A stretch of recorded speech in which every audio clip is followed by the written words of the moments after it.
Welcome to Locked On College Football Kickoff Live. Alongside Alex Dono of Locked On Canes and Kenton Gibbs of Locked On ACC and Locked On Wolfpack. Drake Toll here from Locked On Big 12. Thank you for making Locked On College Football Kickoff Live your lunchtime listen every Friday. Guys, let's jump in. The biggest upset of the week, at least in the top 10, Clemson and Duke.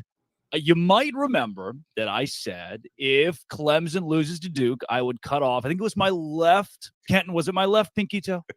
I don't. You didn't specify which pinky toe. You just said you would cut off a pinky toe. You did specify the tool, however. You said it wasn't going to be a scythe. You said it wasn't going to be a butcher's knife. It was going to be a rusty knife. Rusty knife. Ken, a man of my word, I am down one pinky toe this week.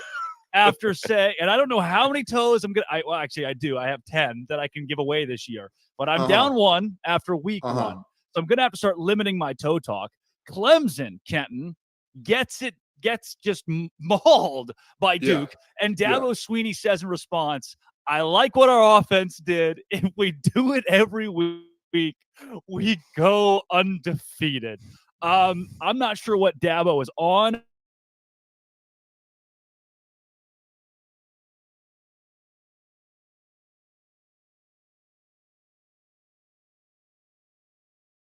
Little dad joke for you all. I'm sure that your favorite country music singer now is Toby Keith. But with that being said, let's stick to the facts. That was totally uncalled for, Ken. Let's stick to the facts of this thing. Let's stick to the facts of this thing because I warned you that this could happen. But more importantly, I think that we need to start drug testing coaches in the NCAA. We need to stop just testing the players. It's high time that some of these coaches get in on it too. Because in what world is what their offense did acceptable? And don't get me wrong, they had over 400 yards of total offense. They won. They didn't turn over the ball a ton, but they turned it over in key moments. Phil Maffa's fumble when they're driving and looking like they can finally make this thing a game. A big time deal. At the end of the game, that interception when the game was kind of out of hand or inconsequential was another thing, but that's indicative of the fact that all game, your passing game was out of sync. All game, you could hit nothing deep. There were no 20 yards or more air yardage plays for Clemson last week. So if you want your offense to do that, I'm sure the rest of the ACC is screaming, yes, Dabo, please give us that offense. Give us that because we've been waiting on Clemson to give us an offense like that. We have been waiting for just this moment. It is here. Yeah, Dono, as the host of Locked On Canes, Clemson comes to you. That is October 21st. And I'm guessing after seeing this offensive performance, you are shaking based on what the Tigers are bringing to town. I never thought I'd say this, but I'm actually happy this year that Clemson is on Miami's schedule and Duke isn't. That's how I'm feeling about this. Now, as far as Dabo Swinney goes, it's not just his post-game comments, fellas. Yeah. I don't think there's any other coach right now in college football who is as disconnected from reality as Dabo Swinney. I mean, his comments after the game, his attitudes towards name, image, and likeness just go to show you that maybe he's not someone equipped to be in this era of college football. His attitudes toward recruiting as well. You know, Clemson has this policy where they don't like verbal commits to take visits to other places, and they, threaten to pull your offer if you do that. No. It's like you have to wonder if the game is passing Dabo by. I think he's still a fine football coach. It's just a lot of the other stuff that comes with it. And listen, right now, obviously the stock is falling for Cade Klubnik, who didn't have the sort of season debut that people expected under center for Clemson. Meanwhile, Riley Leonard now for Duke, I think he's going to become more of a household name. You see what a dual threat he is, all the rushing yards and touchdown that he put up in that game. But listen, if I try to parse through Dabo's words, obviously there are big-time execution things that you would think Clemson can clear up in the future because it was an absolute horror show in the red zone for them, right? You have 4 red zone trips where you come away with 0 points. I can see why he said this was the strangest game I've ever coached in. Like, we've lost games before, but this is the strangest one. You wouldn't expect to go 0 for 4 in the red zone, 0 points in those trips with the turnovers and the blocked field goals that they had. You don't expect that to happen again. But at the same time, despite putting up more yards, they were not the better team on the field last week. Duke was. No, and it wasn't the biggest game of the week, but I'd call it the most consequential game of the week with Clemson losing to Duke, especially the way that Clemson did. However, this week you turn the page to a loaded week 2 that is led off with Alabama hosting Texas, a top 15 matchup in Tuscaloosa, and Luke Robinson of Locked On Bama joins us here on Locked On College Football Kickoff right now.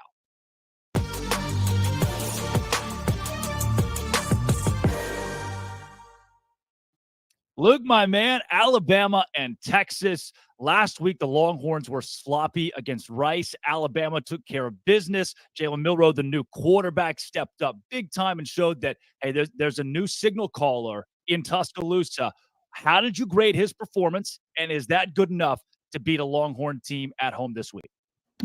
Yeah, first of all, thanks for having me. Secondly, yeah, I think if he performs like that, it's certainly enough to beat Texas. Alabama is still uber talented, and I know Texas is too, but Alabama, in terms of blue chip ratio, if you believe in that type of stuff, and I do, they are up there at number 1 or number 2 in terms of blue chip ratio, so you know they've got the talent to do it. I think what was so great was Jalen Milroe's command of everything. Look, everybody was judging him on the way he performed against Texas A&M last year, and let me preface all that by saying his performance against A&M wasn't bad. He was forced into a starting role in what many people thought at the beginning of the season would be Alabama's biggest game, nighttime in Bryant-Denny against A&M, a revenge game. It was a big deal, and he was forced into duty. He ended up throwing 3 touchdowns. He had some turnovers. There's no doubt about it. He had some turnovers, and he had some shaky moments. But Alabama won the game, and he performed admirably. It wasn't a superb effort. It wasn't Bryce Young, but I've been on record saying, hey, I could call Bryce Young the best player in Alabama history. I mean, I don't think that's a stretch. Yeah. So, look, whoever followed Bryce Young is going to be a problem. But, you know, Jalen Milroe put on a show on last Saturday against Middle Tennessee. He accounted for 5 touchdowns. That's never been done by an Alabama quarterback before. So pretty unbelievable. And, yeah, I should say 3 passing touchdowns, 2 rushing touchdowns, never been done before. Yeah. But regardless, I think that's enough to beat Texas. And the subplots here, where he was once committed to Texas. He's from Texas. Steve Sarkisian coached at Alabama. Jace McClellan is from Texas. Just the rivalry, the idea that they're coming into the league. Alabama and Texas have played for a national championship in recent years. I mean, there's just a lot to digest here. And the fact that they're going head-to-head on so many other recruits is a big deal as well. So we don't have anybody from the Longhorns coming on this episode, at least. So I need you to speak for both teams right now. Bama wins if, Longhorns win if. Talk to me. I think Bama wins if they play about as well as they did against Middle Tennessee. I mean, I think if both teams play an A game, I think Alabama wins. If Alabama has a lot of turnovers, if they play like they played against Texas A&M as a whole, I'm not just picking on Jalen Milroe, I think they could easily lose this game. And look, everybody points to last year where Quinn Ewers was picking Alabama apart, and that's true. They were doing that in the first quarter. But injuries are a part of the game. I think everybody could have a what if so-and-so wouldn't hurt in whatever game. Yeah. That's a part of it. But I think Alabama wins if they play their game, if they go out there and establish the run. And look, here's what I was so encouraged about last week. That the questions I had about this Alabama team, I felt like a lot of them were answered. You know, the quarterback play, the wide receivers, there had been a lot of rumors that they had been dropping a lot of passes in practice. They didn't have a single drop in that game. And the things that I thought I knew, the offensive line, very good. The running backs, very good. They didn't perform as well. Jalen Milroe led the team in rushing with 48 yards. That's a little odd. But I do know that those two unit rooms are better than they played. So if they step up their game just a little bit, and as long as they're in a huge drop-off in Milroe and the receivers and the defense, I feel like Alabama's going to win this thing. Now, conversely, the way Texas is going to win this game is by blocking out all the noise. I mean, if they come in and they can force Alabama into some situations they don't want to be in, a lot of 3rd and longs, I think that Texas can win this game. That's going to be very difficult. And I'm going to tell you, as an Alabama fan, I have no problem admitting this. I mean, we got Alex here. He's from Miami. He knows what I'm about to talk about. Sometimes our home field advantage, though Nick Saban is 102-8 in Tuscaloosa, isn't the same advantage as other places. I know Miami is sort of the same way. Look, you always think about playing Miami at home, always so rough. Well, they don't usually have the same crowd unless it's a huge game. And when it is a huge game, that place gets bonkers. And that's going to be the way this is in Tuscaloosa. My co-host on Locked On Bama, Jimmy Stein, lives in Tuscaloosa. And he said the atmosphere around the campus has been bananas. And that's not typical because we're so used to winning every game in Tuscaloosa that we sort of take it for granted. But this is not going to be one of those instances. You mentioned Luke, coaching matchup is one of the bigger subplots. Sark going up against Saban, and former Saban assistants are just 2-28 against Nick.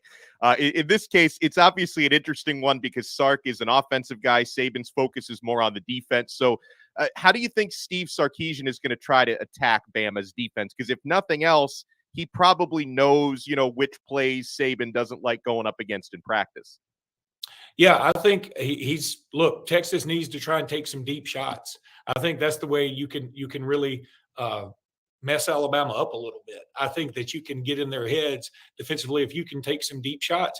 The problem is with that, and this is something I learned just doing some homework this week. Quinn Ewers' longest pass, at least last year, and I think in his career at Texas, is like 49 yards.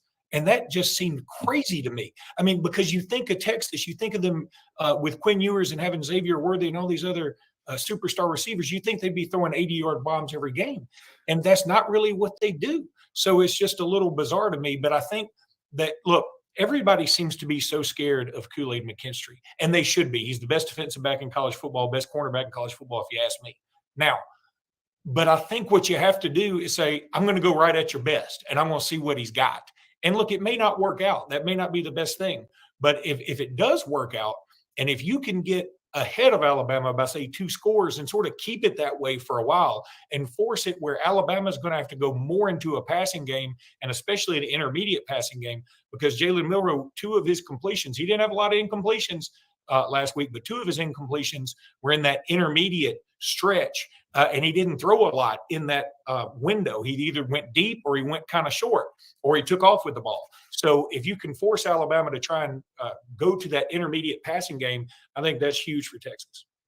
That's Luke Robinson of Locked On Bama. Alabama and Texas, our game of the week here on Locked On College Football Kickoff Live. Luke, thanks for joining us. I appreciate it, guys. Absolutely.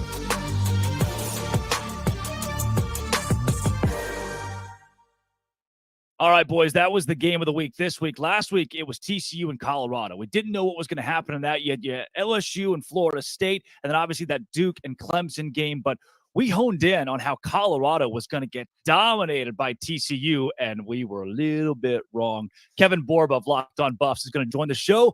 Coming up next, Dono. Did you know that 80% of men will experience hair thinning in their lifetime? I'm very much among that 80%. It's normal, but my fate doesn't have to be your fate. You can get ahead of thinning hair with Nutrafol, my friends. Nutrafol is the #1 dermatologist-recommended hair growth supplement. It's clinically shown to improve your hair growth, visible thickness, and visible scalp coverage. Go to Nutrafol.com/men to take their hair health wellness quiz. You can identify the causes of your thinning hair, and Nutrafol will give you a personalized plan for better hair health through whole body wellness. Take that first step to visibly thicker, healthier hair, because for a limited time, Nutrafol is offering our listeners $10 off your first month subscription and free shipping when you go to Nutrafol.com/men and enter promo code LOCKEDONCollege. Find out why over 4,000 healthcare professionals recommend Nutrafol for healthier hair. Nutrafol.com/men. It's spelled Nutrafol.com/men and enter promo code LOCKEDONCollege. That's Nutrafol.com/men, promo code LOCKEDONCollege.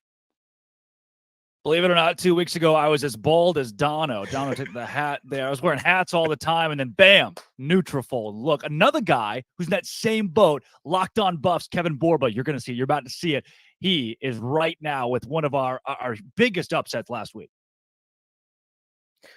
What's up? Kevin, there's the hair. Dude, Colorado, I told you, we had a lot of conversations last week. I told you this Colorado team is going to lose by 3 touchdowns.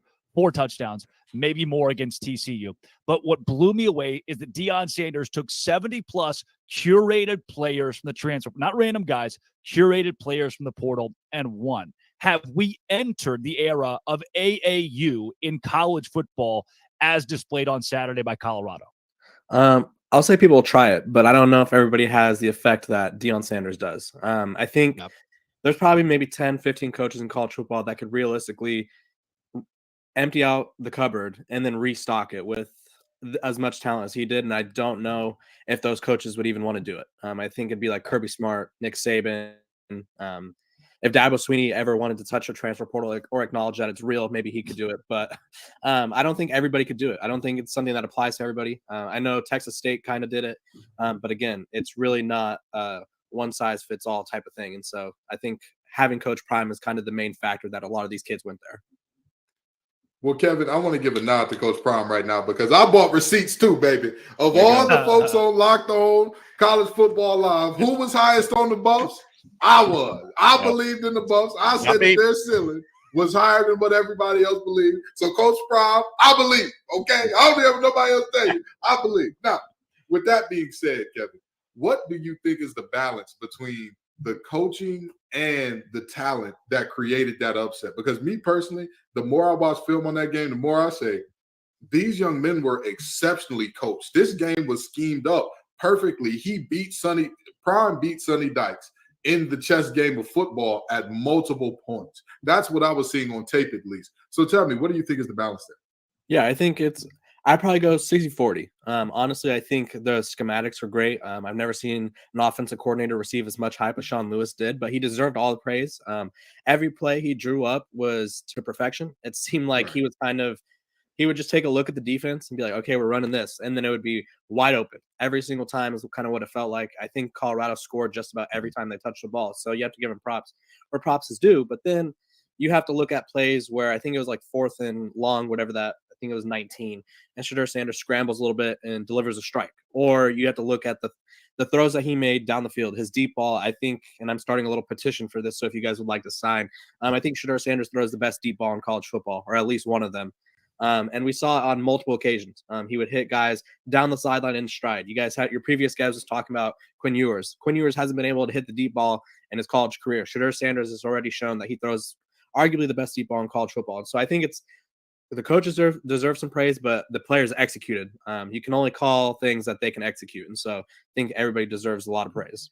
Now, Kevin, unlike Kenton, I was not a believer in the Buffs last week or this season. They're now only one victory away from matching my season prediction, so I'm probably going to be eating some crow this season. So, yeah, my two thoughts watching that win over TCU, number one, how wrong I was. But then number two, I'm watching Travis Hunter, and I'm thinking, this guy could win the Heisman, right? You talk about non-quarterbacks winning the Heisman, two-way player.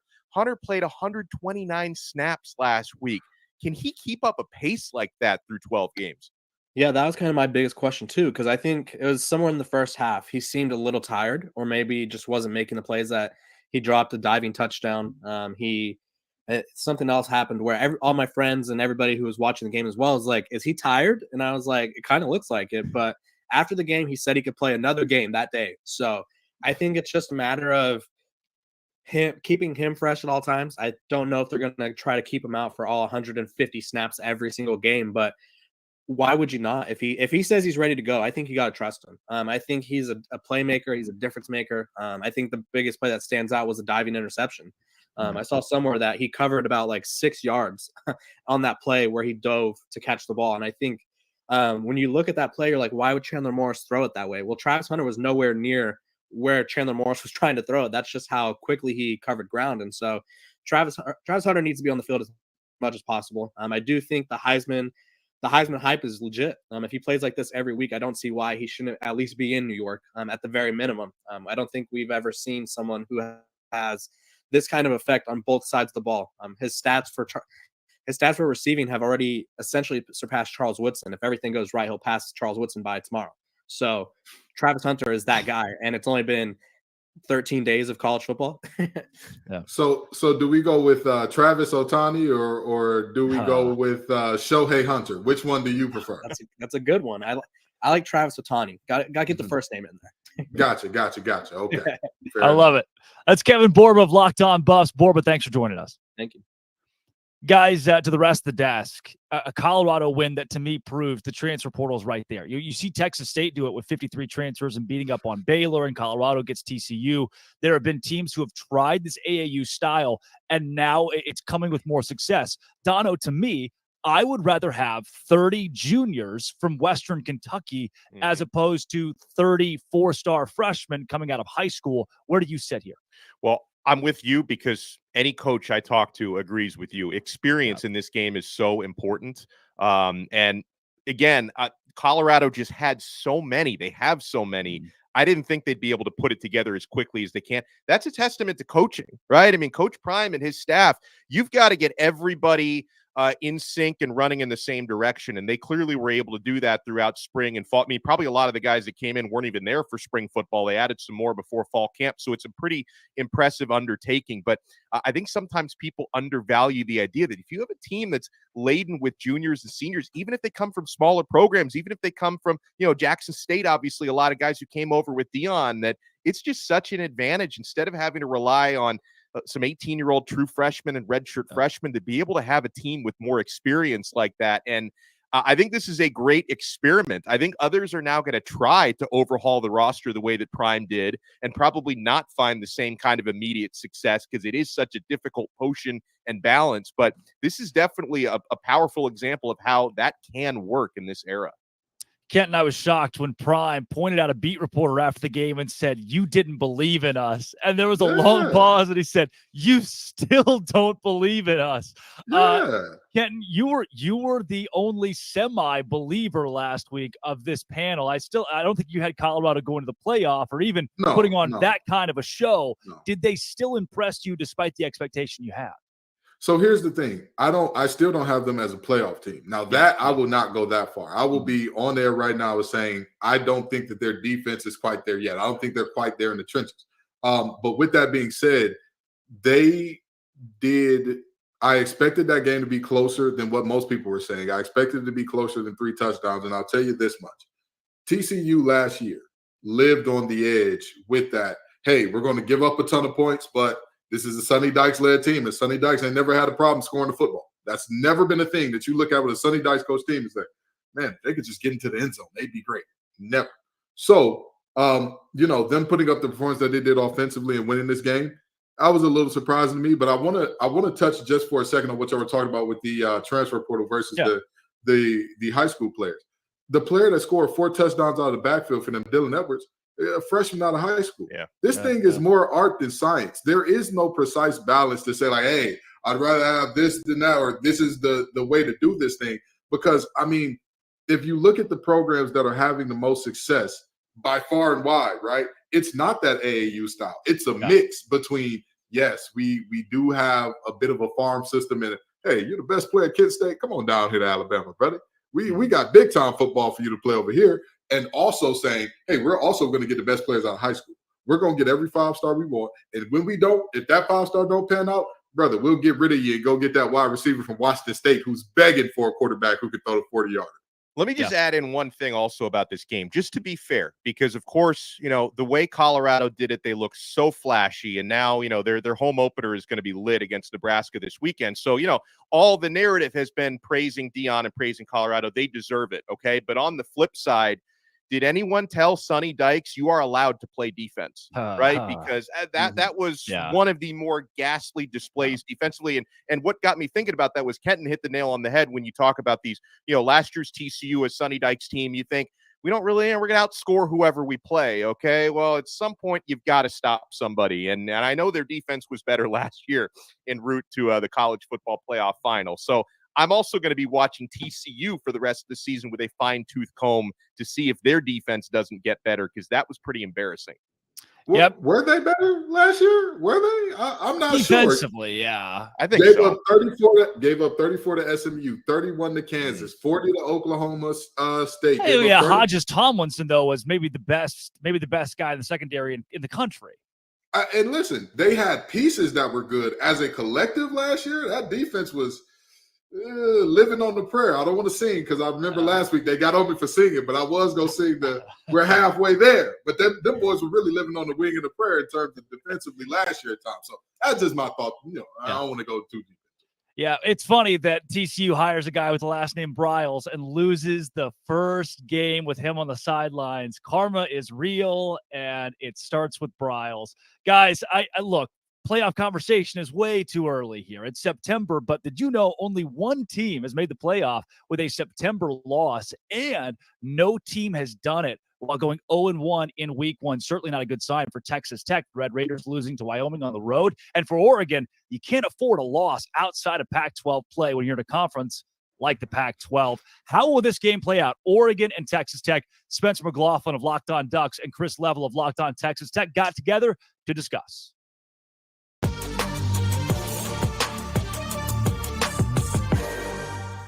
Two tidbits that have been making me resistant to the notion that some Oregon fans have, kind of bought into, which is, oh, well, if they lost to Wyoming, certainly they're going to lose to the Ducks, and it's not going to be close and everything. Two tidbits on that front. Number one, I've brought this up on the show before, but Oregon in 2021 lost to a 3-9 Stanford team, also beat Ohio State on the road. Same team, same season, couple weeks apart. There are peaks and valleys, and the great teams have their valleys still result in wins. And maybe in the case of like a Georgia or, Alabama some years, those valleys are just less dominant wins than what they are accustomed to. That's what great teams and programs do. But no team plays their best football every week. That was not the best version of football I think that Texas Tech is going to play in 2023. And another good example is Utah. 2021, same year, they began the season 1-2. They lost, and this will provide some hope to Texas Tech fans. They lost a triple overtime thriller to San Diego State in the non-conference. They were a 1-2 football team. They ended up winning the Pac-12 that year, thumping Oregon twice in a 2-week span. So it was not what the Red Raiders were hoping for. It's not what I expected to see from them for sure. But in no way, Chris, do I feel that this is now just a giant mismatch between one team that won 81-7 against an FCS opponent in Portland State and one team that blew a 17-0 lead on the road against Wyoming. Yeah, and unfortunately for Texas Tech, this is a fan base that's been tortured by, back when Spike Dykes, Sonny Dykes' dad was the coach here, you were notorious for 1 week you lose to North Texas, little old school up in Denton, right outside the Metroplex. You lose to them on your home turf. And then fifth-ranked A&M would show up on your field, and you're thinking, well, this isn't going to go up. And then you pull it off and win. Yeah, it's like, I say this all the time. It's like, I know what you're capable of, but I also know what you're capable of. And so, like, what and like, you're right. There's very few teams that even that out and like survive all the tests. And I expect this to be a fun home crowd. I think, if you're Tech, you can get a lot of the doubt back and erased if you get a win here, and you can kind of get a fresh start on it. Let's get out of here on this, Chris, and I'll see if I can kind of wriggle this out of you of sorts, a prediction on the game. I know you're not always pain, Spencer. Yeah, right. Tortillas will fly. I'll predict that. I was about to say, I'm very much looking forward to what I'm calling the quad T in college football. The Texas Tech tortilla toss, I think, is an excellent way to describe what's going to happen. For those of you who don't know, there's a tradition at Texas Tech where they throw tortillas at kickoff. Because, well, Chris, real quick, in like 30 seconds or less, why do you throw tortillas on the field in Lubbock? I love it, by the way. It's quintessential college football traditions. Back in the day, I think that Texas Tech was playing Texas A&M. Some announcer popped off and said, "There's the only thing in Lubbock is a giant tortilla factory," or something along those lines. And so I think people kind of caught on to it. It pissed them off. So at kickoff, they let them fly. They freeze them. They cut holes in them so they'll fly further. They used to get penalties. Oh, they freeze them. Oh, goodness. Oh, yeah, so they got a little oomph. Oh, yeah. But they're flour tortillas. And it's only at kickoff, though. Oh, corn's better. They go everywhere. Yeah. From a taco standpoint, 1,000% agree. Corn is much better. Not for throwing them at kickoff. Okay. I completely agree. I think Oregon goes into Texas Tech and gets it done. I got Oregon winning 34-23. Your thoughts on the outcome of the game? I can't sit here and pick Oregon to win. I just can't do it. I mean, I'm okay. sorry. I'll say That's okay. 36-33. I'll channel my inner Spike Dykes, and I'll say you come back, from the grave. You're like the Undertaker that just sits up. Oh, like he's still alive, right? And I'll say 36-33, and then everybody calms down in Lubbock and is like, okay, well, we're 1-1 out of the gate, but it's not as bad as we thought. But we pull off a good one. But yeah, I'll say 36-33.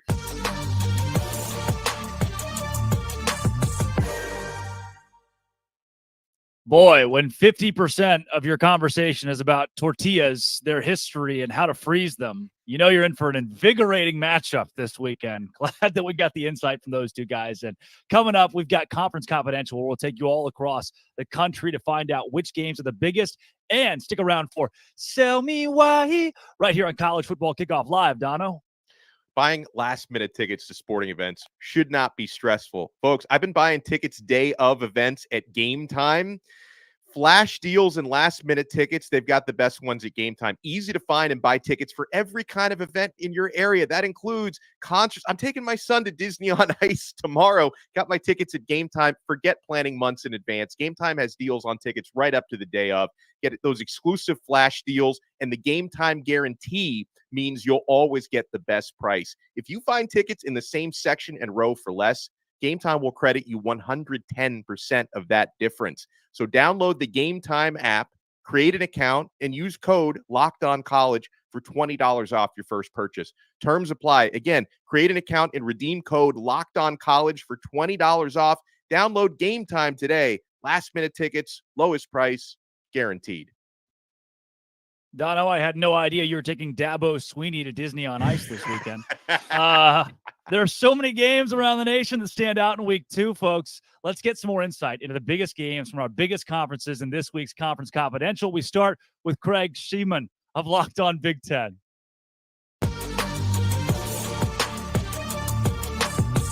There are 14 Big Ten games on the slate this weekend, and none bigger than Matt Rule and the Nebraska Cornhuskers going into Boulder, Colorado to take on Coach Prime Deion Sanders and the Colorado Buffaloes, who shocked the college football world last weekend by going into TCU and winning 45-42. Nebraska's coming off yet another one-score loss, this time to Minnesota, 13-10. Here's the deal. I think Nebraska's defense is much better than TCU's. I also think that Nebraska quarterback Jeff Sims and running back Gabe Ervin can run the football. I don't know if you noticed, but TCU ran for 262 yards against Colorado's defense. I think it's there for the taking. Bottom line, I think if this is a high-scoring game, some sort of shootout, then Coach Prime and Colorado are 2-0. And who would have thought that a couple of weeks ago? If it's a lower-scoring game with some actual defense in this game, I think Matt Rule gets his first win at Nebraska. By the way, Vegas has the over-under at 59, so it thinks it's going to be a little bit of a higher-scoring game. They also have the Buffs at -3 on this one. Youngstown State is at Ohio State. I call this the Jim Tressel Bowl, given his importance to both institutions over the years. Kyle McCord and Devin Brown will both play quarterback for Ohio State. Devin Brown will play a lot more than he did last weekend in Bloomington against the Indiana Hoosiers. I've got to tell you right now, this quarterback situation is not resolved yet, so both will get a lot of snaps in this game. In Ann Arbor, get out your bingo card for your coaching roulette. We'll keep track of who's coaching the team. Jim Harbaugh in his second of 3 weeks being suspended. Of course, last week against East Carolina, defensive coordinator Jesse Minter held down the fort. This week against UNLV, special teams coordinator Jay Harbaugh will handle the first half. Meanwhile, running backs coach Mike Hart will be the head coach in the second half. Got it? Got it. And finally, let's not overlook the Cy-Hawk Trophy as Iowa takes on Iowa State for the 70th time in this rivalry. It's going to be a great weekend. Can't wait. Enjoy the games. I'm Craig Sheeman for Locked On Big Ten.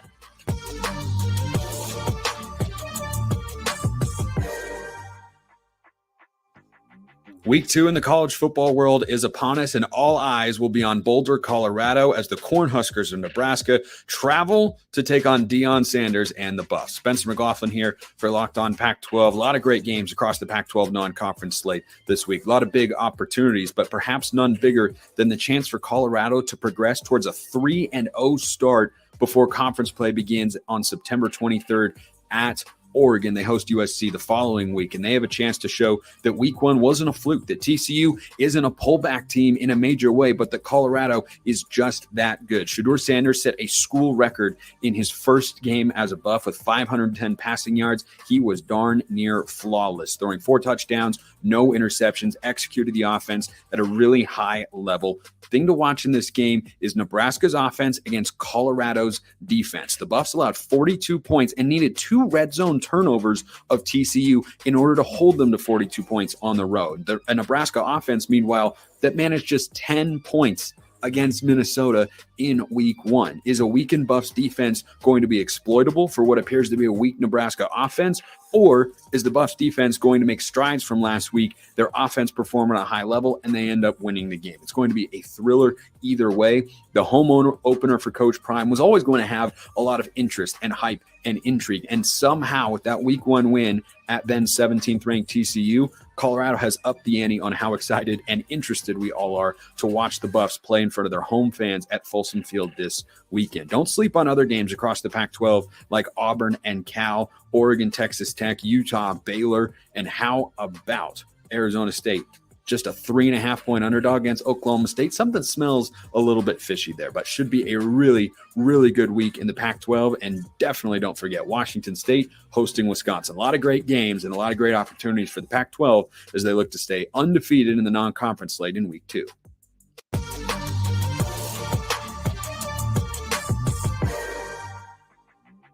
Dave Schultz with your Week 2 Sunbelt preview.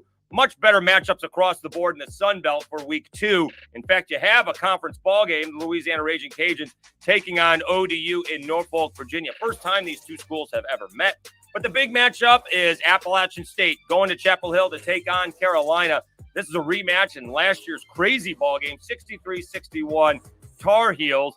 But App State scores 40 points in the fourth quarter to fall short in overtime. But that leads to the victory over an A&M, which leads to game day in lovely Boone, North Carolina, which leads to a Hail Mary victory over Troy. You do have Joey Aguilar starting at quarterback. He came in for the injured Ryan Berger. Aguilar threw 4 touchdown passes on just 11 out of 13 passing. But you also have the defense that's got to step up a little bit. Mountaineers gave up 24 points to Gardner-Webb. That's not going to fly against Drake May and company in Chapel Hill. Sunbelt teams playing 3 other Power 5 schools this week. You do have James Madison going to Charlottesville. Virginia hosting their first ball game since the tragedy last year. And it's James Madison's first trip to Virginia in 40 years. James Madison also making a quarterback change. Alonzo Barnett III just struggled last week against Bucknell. Senior transfer Jordan McLeod, he came in and he righted the ship as the Dukes beat Bucknell 38-3.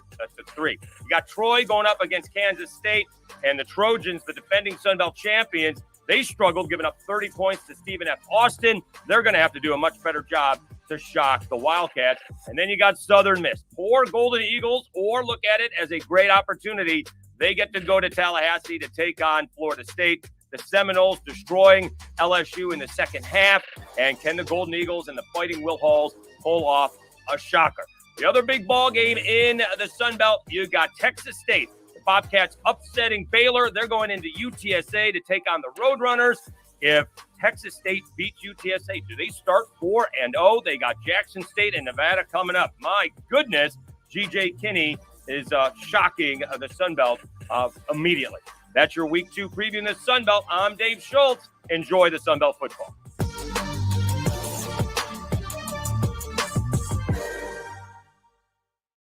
That was our look around the country here on College Football Kickoff Live with Conference Confidential. Now, guys, it's time for Sell Me Why. 5 or 6 games where we're going to tell you, we can help sell some of these on why the spread is where it is and who's going to cover. We start with Ole Miss -6.5. Oh, Everybody wants to see the SEC go down to a G5 opponent on the road. That is the consensus amongst other conferences in college football. But I just don't think it's going to happen. Hi, I'm Stephen Willis from the Locked On Ole Miss podcast, and you are looking at an Ole Miss offense that is operating at maximum efficiency. Willie Fritz and the Tulane Green Wave are going to have to perform at an extremely high level to keep Ole Miss off the board. This is a game that, even as good as Tulane is defensively, could see Ole Miss scoring 40 or 50 points. And with the line being as small as it is, I don't think that Tulane's offense is going to be able to match it. In fact, whenever you look at the score of this game, I put it at somewhere around 31-14. So I would be okay with laying up to 12 or 13 points. So as this line gets a little bit bigger, and I think it will before kickoff, I do think that I wouldn't lay these points. Tulane's a good football team. I just don't know if they're as good as Ole Miss. Yeah, guys, Kenton Gibbs, we'll start with you. Ole Miss, Tulane, this game is a sellout. It's a Tulane team that won a New Year's Six Bowl last year, but a lot of people are picking the Rebels to get it done. Yeah, so the thing about this game is Tulane is another one of those teams, and this is kind of because they're in the group of five more so than just a philosophical thing that we see from a lot of Power 5 teams that don't play defense. They're going to struggle defensively. Offensively, they can scheme guys up. They can find ways to get guys up. They can find ways.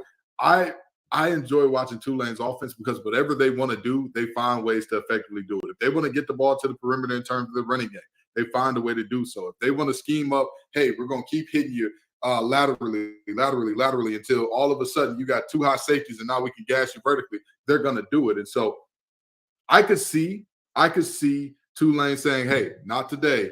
No covering on us, Ole Miss. But I could also see a couple of turnovers going the wrong way for them, and then all of a sudden Ole Miss gets this thing and makes it up. Dono, 7-point game. Do you take the Rebels? I do take the Rebels. It gives me pause because obviously Tulane is ranked, Tulane is talented, but the fact that they're ranked, that means you're not going to be sleeping on the green wave. I think I look at it from an Ole Miss perspective because sometimes when you see these strong group of 5 teams pull off these upsets, I know we're talking about a spread, not the straight up, but either way, when you're talking about these group of 5 teams, when you can catch a Power 5 sleeping, it's not going to happen because I think Tulane has enough hype coming in. Jimmy's and Joe's, guys. I mean, Tulane can try to scheme with their X's and O's, but they just don't have the talent. So this is a situation where I can see it being a close game heading into the fourth quarter, and I just think the Rebels are going to wear them out and probably end up winning this game by 2 touchdowns. Look, I New too Year's have Ole Miss to cover, by the way. New Year's Six Bowl is different than week 2 of college Yeah. football, right? You don't really throw out the kitchen sink to beat Ole Miss this week. And maybe you can make the case that Tulane does, but they know what it's like to win now. They've seen that at one of the highest levels of college football. I've got Ole Miss by at least a touchdown. It's a weird line, right? Vegas and the bettors are swayed on this one, but give me Ole Miss as well. But we've got action this weekend to an extent, like 50% action. Georgia, 43.5-point favorites over the Ball State Cardinals. Clint Shamblin of Locked On Bulldogs is going to sell us why the Dogs will cover the huge spread. Here we Clint Shamblin, Locked On Bulldogs here, telling you why Georgia's going to cover no problem, no sweat against Ball State. 1, Bobo knows his assignment. Look, last week Kirby Smart got on him, told him, hey, first and goal from the 5. Can't be having that. We got to get more than a field goal. That's number 1. Bobo's going to be on point. Number 2, Carson Beck is going to be just fine. In this offense, Stetson Bennett did not have as many yards, completions, or touchdowns as Carson Beck did in his first game as Georgia's signal caller. No worries there. And number 3, this defense is nasty. It's the best defense Kirby Smart has ever, yes, I said ever had. Talent all across the board. Composite is the best we've ever seen, which is why I think Glenn Schumann and Kirby's going to shut them out again. This is why Bulldogs are going to cover that point spread. Fear not. Lay the points. It's just fine. Ball State is not going to score, and Georgia's going to get a 50 burger. That's why Bulldogs are going to cover. Oh, the old backdoor cover here. We're talking 43 points. Georgia did not cover that against UT Martin. What? There are so many other things you could do with your life than bet a 3-point spread, Kenton Gibbs. I agree. This is throwing money out the window because you're counting on a lot working in a certain way. They're counting on Kirby Smart not calling off the Dogs. You're counting on the 2s and 3s from Georgia not potentially letting up a touchdown or two, because Mike New, who's the head coach of Ball State, he's not going to pull his starters. That's not going to happen. We have seen him historically get the wheels whooped off him by teams, and those starters play deep into that game. If you look at the Tennessee game last year, Tennessee beat them by 49 points. So I know some people are thinking that's for us who think Georgia is going to cover. Yeah. But not really, not so fast, my friend, because there were multiple moments toward the end of that game. Tennessee just kind of lucked into some moment, or not lucked into, but things went their certain way in terms of their 2s and 3s getting pick sixes and whatnot. That was like, oh, well, this is how these things go. I'm never comfortable with a line above 40, just being completely honest. I'm never comfortable with that. So I'll get Ball State saying, not so fast, my friend. No soup for you. No cover for Georgia. I like it. Now, this next one here, we're going to go to the ACC, Kenton's ACC, as the Notre Dame Fighting Irish are 7-point favorites over the NC State Wolfpack. We've got Trevor Wojak of Locked On Irish to sell you why the Irish will cover.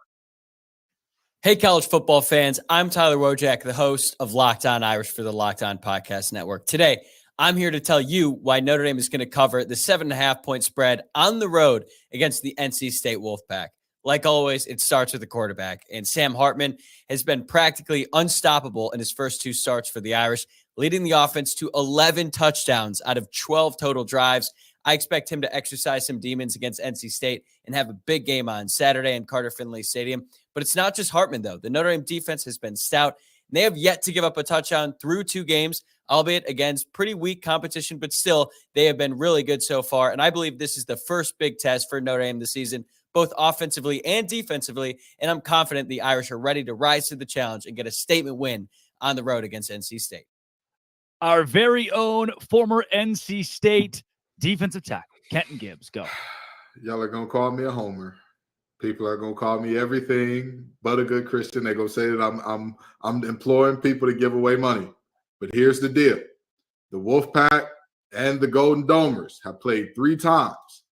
And Notre Dame has never won a game outright outside of South Bend. And by the way, those 3 games weren't 100 years ago. The most recent one was in 2017. They lost in 2016 when a hurricane was coming through Raleigh. NC State wins 10-3. Guess what? There's supposed to be another hurricane that is on the brink. Fans, friends, family, I'm telling you, this is deja vu for a reason. The more I watch film on Notre Dame, the more I believe they're not going to cover. Do I believe they win outright? I have them winning by a field goal, 24-21. But do they cover that 7.5? I don't think so. Well, speaking of games that are close to the chest for our host, Dono, here's yours. Texas A&M Aggies are currently favored by 3.5 on FanDuel over the Miami Hurricanes. Here's Andrew Stefaniak to tell you why the Aggies will cover that spread. Will Texas A&M cover against Miami? Man, it's a tough one. It's a good question. I think the Aggies are going to cover. Our friends over at FanDuel currently have the line at 4.5 points, minus 4.5 for the Aggies. And the way I look at it, I think they're going to go on the road and take care of business against the Miami Hurricanes. Texas A&M's offense looked dominant against New Mexico, and I think that they're going to go and do the same against a much better opponent in Miami. Connor Wigman was throwing passes that were just perfect, putting the ball right in the bucket, putting it right where it needed to be. We saw the wide receivers running open all game long, one of the most talented receiver rooms in college football. I think you're going to see that repeat itself. Texas A&M's hopefully going to have more of a rushing game against the Miami Hurricanes, and the defense, I think it's going to come down to whether or not you can stop Miami's rushing attack. If you can do it, the Aggies win, and they cover the 4.5-point line. Well, comparing backdrops between Locked On Canes and Locked On Aggies, Alex Dono covers. Do the Canes cover this Saturday? I think they do cover. And the magic number, I mean, it had been earlier in the week, 3.5. It's at 4.5. I think this game is going to be decided by 3 or 4 points in either direction. So I look at that number. I feel comfortable taking Miami. Texas A&M hasn't had a great road record under Jimbo Fisher in bigger games. And the big thing, I thought that Andrew, he hit the nail on the head when he was talking about stopping Miami's rushing attack, because that's been an area where the Hurricanes have been completely revolutionized. They've added 3 top-tier offensive linemen since last year, Javion Cohen and Matt Lee in the transfer portal.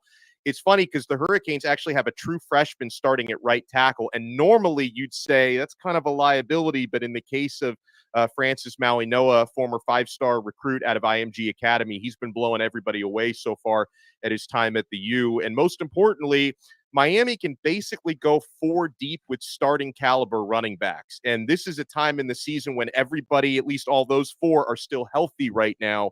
When you talk about rotating between Henry Parrish, Mark Fletcher, A.J. Allen, and Don Chaney Jr. And Texas A&M, as talented as their defensive line is, fellas, because they've got 5 stars all over the place, basically 2 deep. They were brutal against the run last season. Different coaches, a lot of the same personnel. And New Mexico had a little success running into the teeth of their defense last week. So Andrew was right on. The Texas A&M stopping Miami's running game is a big key. I'll look at it on the flip side. As far as the Miami Hurricanes go, trying to slow down the Aggies' passing game. That's going to be where Miami either covers that 4.5-point spread or not, because that trio of wide receivers that the Aggies bring to the table with Evan Stewart, who was suspended against Miami last year, Noah Thomas, who's 6'6", and Anais Smith, who's just a gadget, all-purpose guy, does a fantastic job. Miami's got to pressure their quarterback, Connor Wigman, and I believe the Hurricanes have a defensive line where they're able to do that, I think, on a somewhat consistent basis, make him feel a lot more uncomfortable than he did against New Mexico. I think this is going to be a good game, fellas, and I think, I did go on record picking Miami to win by 3. It could obviously go the other way, but I think it's going to be close. I think this is going to be a 3 or 4 point game, and Miami does cover. Yeah. Not to be left out, I'm ready to be heard again. The Baylor Bears and the Utah Utes. Utah opened as a 4-point favorite. It has now jumped to 8. It is doubled. I'll be in the house at 11 a.m. Central Time between Baylor and the Utes with Kyle Whittingham. Give me the Baylor Bears plus 8. They were terrible last week. They lost to Texas State. Who does that? One of the worst upsets in college football's recent memory for a Power 5 team. But I'll tell you this. Sawyer Robertson, a Mississippi State Mike Leach quarterback, is starting for Baylor this week. His high school coach, a storied high school coach in Texas high school football, came on our show on ESPN Central Texans and said, this kid doesn't need an offensive line. He'll do it by himself. I think we got an old Tom Brady, Drew Bledsoe situation brewing in Waco. Baylor might lose by 45, but Sawyer Robertson might just win the game. That's why I like Baylor plus 8. That's a heart pick. Kenton Gibbs said he's not biased. I am. Sawyer Robertson plus 8 this week against the Utah Utes. Now, coming up next, the NCAA has done what the NCAA does best, and that's make terrible decisions that don't make any sense. This one comes from the ACC. But first, Dono.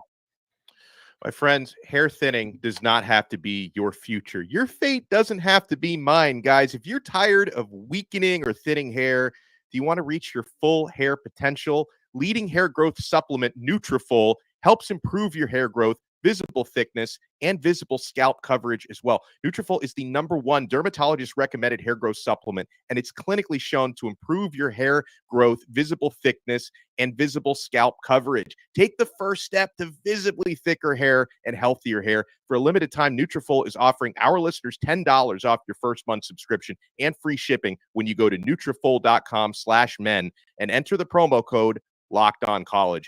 And you'll find out why over 4,000 healthcare professionals recommend Nutrafol for healthier hair. Nutrafol.com/men, spelled Nutrafol.com/men. Enter promo code LOCKEDONCollege. That's Nutrafol.com/men, promo code LOCKEDONCollege.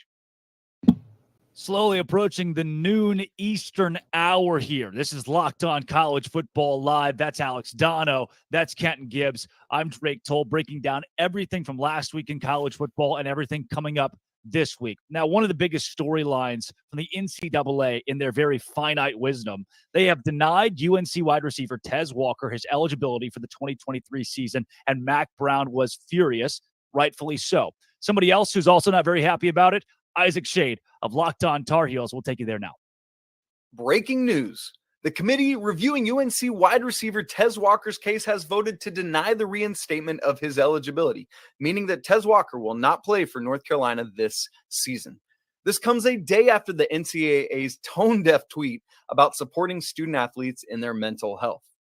A biting statement coming out from head coach Mac Brown. Quote, "I don't know that I've ever been more disappointed in a person, a group of people, or an institution than I am with the NCAA right now. Plain and simple, the NCAA has failed Tez and his family, and I've lost all faith in its ability to lead and govern our sport." In a quote from AD Bubba Cunningham, "This decision undermines the fair treatment of student athletes and further erodes the public's confidence in our national governing body." So what's next? Will we see legal action? Will Carolina accept this news and move on? We'll find out. But on Saturday, the Tar Heels host App State and will do so without Tez Walker. Yeah, nothing shocking from the NCAA here, guys. This is something that's been an ongoing problem. One thing that I like to mention, there was a tweet from the Baylor football account, who, again, I try to support, that said, starting year 7, one of their defensive guys starting year 7 in what you got 25-year-old players who have gone to 2 or 3 different schools that are eligible to play for different teams, but Tez Walker can't play for UNC. Kenton Gibbs, not shocking, still abysmal. Yeah, again, the old meme, disappointed but not surprised, right? Yep. I mean, the reality is there are times where, especially with the NCAA, where the process, procedure, the way that rules are written and followed to the T are they don't run concurrent with common sense. Yes, it does not make sense that guys are allowed to play 7, 8 years, whatever the case may be. However, by the lay of the law, by the rule of the law, they got a couple of hardship waivers for whatever reason in terms of injuries or whatever the case may be. Yeah. And they got a COVID year maybe, which we're seeing the back end of guys with COVID years. That's finally starting to wane off a little bit, but we're seeing that as well. And then you combine that in with the fact that they're graduate transfers.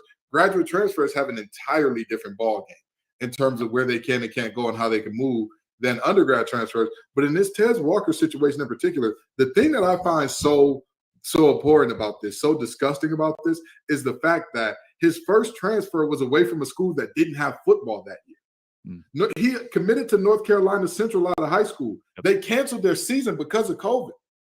That should have been reason enough to say, hey, this doesn't count as his one free transfer. This is that it shouldn't be, well, his grandmother is sick and that's why. No. Even if we're going by the law of the land here, if that team did not participate in football when he came, why would he stay? With all due respect to NC State, I got my degree from there without having financial hardship. I just gave him 3 attendance, more than most people ever will, but that's another story for another time. The reality is very simple. Without football, I wouldn't have been in Raleigh. If when I got down here, they said, hey, Kenton, COVID is happening and we're not going to be playing football. Okay, y'all be real. Y'all stay easy. I'm not going. I'm in the words of Magic Johnson, I ain't gonna be here. Okay, no. That would have been me. So I think that it's flatly preposterous to look at that situation, look at this young man and say, hey, that still counts as one of your transfers. That's nonsensical. Donna, we're in an era, too, where anybody can transfer for anything. I don't know why we're picking and choosing these things where Colorado's got 73 players. The NCAA says nothing, does nothing, which I think is the right call. I mean, if these kids want to transfer somewhere else, it's whatever. In an age where NIL is so popular, where the parity in college football, to me, is getting better outside the top 10, which, again, conversation for another time, but everybody outside of that top 5 or 10 is beating up on one another. And now we're picking the most random little battles, the best kids, and saying, hey, no, we don't think you should play. The inconsistency is the first thing that really drives me crazy. I don't know if they have like different arbitrators that all look at different cases, and maybe it's like which umpire you get at a baseball game, right? The strike zone is bigger or smaller depending on who it is reviewing your case. But, to deny a young man, and Kenton was so right to describe the first time transfer was because the football program was canceled, and the second time transfer is to be closer to a sick family member, closer to home. It's like, how do you look at that and deny it? And I'm with you, Drake, like the Colorado thing, it doesn't upset me, but at the same time, the inconsistency does, where you basically allow an entire roster to be built off transfers who are allowed to play immediately. And then you decide to deny a young man a waiver under these circumstances. It's crazy. The other part about it that bothers me is it's very obvious the NCAA, they're trying to flex what little power they have, because they're losing control of their own sport, of their own athletic landscape, right? Where, they hate not having really any control over name, image, and likeness, which takes a lot of control away from their recruiting rules. And so now it's like the little power that they have left, they need to show these players and these teams who's boss by flexing that power. It's very upsetting to me. And I know we had a little talk about this last week, but the years go on with the way that, the conferences now and the universities are getting so much power. At a certain point, you're going to look at the NCAA and say, why do we need them again? Like, exactly what do they actually do to make our situation better? So that's where I'm at on this. It's troubling to me. Yeah. And we can sit and have this conversation for a half hour, Kenton, but nothing's going to happen. This is not going to change. And there are two things that I want to talk about real quick before we got to move on from this. Number one, the NCAA doesn't realize this, but decisions like this are driving toward that singularity thing that Chip Kelly was talking about, where football is a separate entity altogether. Yeah. We are looking at a multi-billion-dollar business, and you're regulating where some of the stars can and can't go, when they can and can't play. I'm going to tell you this, in these great United States of America, in the mainland and in Hawaii and Alaska, if it's enough money behind it, it will find a way. They say life finds a way. Well, money finds a way in America, baby. And there's too much money in this thing for the NCAA to continue making these rules arbitrarily.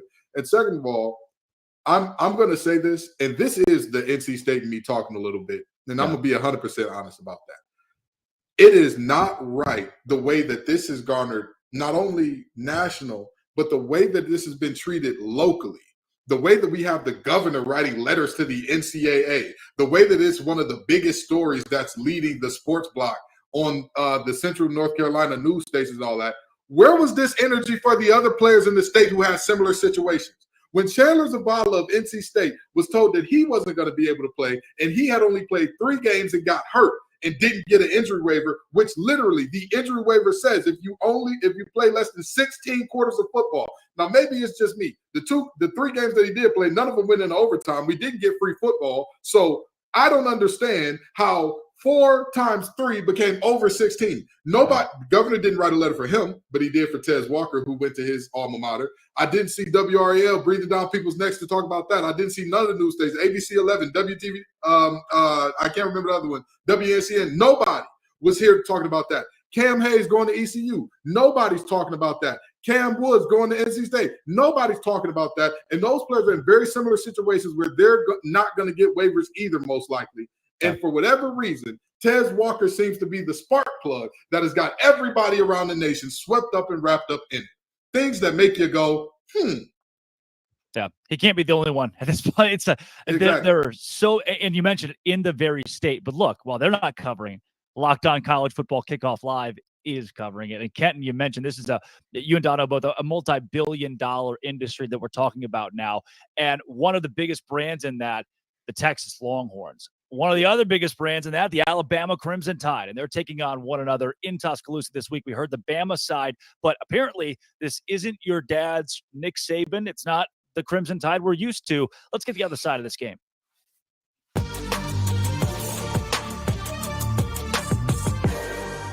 Jonathan Davis of Locked On Longhorns here on College Football Kickoff Live. The Horns and the Alabama Crimson Tide this weekend in Tuscaloosa. Jonathan, why, if they can, why can Texas win this game?